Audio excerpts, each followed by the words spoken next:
vanga ti ka simin ka om lali o tu hin sum hoi na ka nei lo ka hi na so kya lal ka hi Christmas yang tho Christmas a hoi ka hi lal hi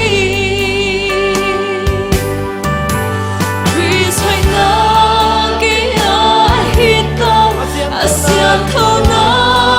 kia hita ahina ahon nei sarka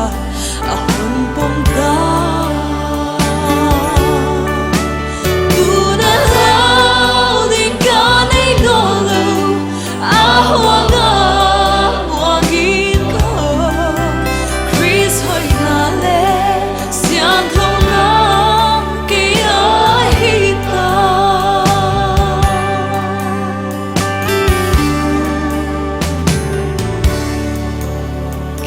Mama ka ki changin sian thau na hoi na ka nei lo hi song aman sian thau in na hon pom ta amana te ka sem thei ta apai na ka pai thei ta hi Christmas ka ta amma bangin ahon bota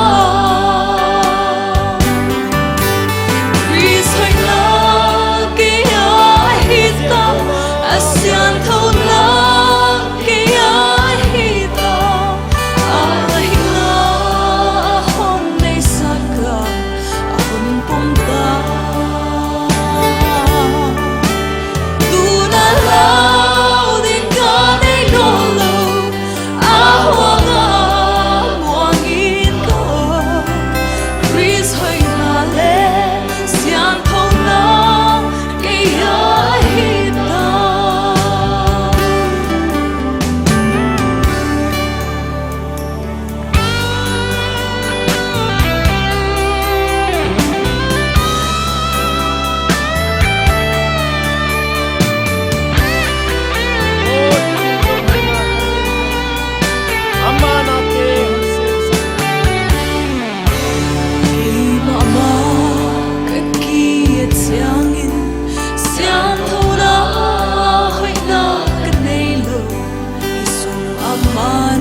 Siang thâu in na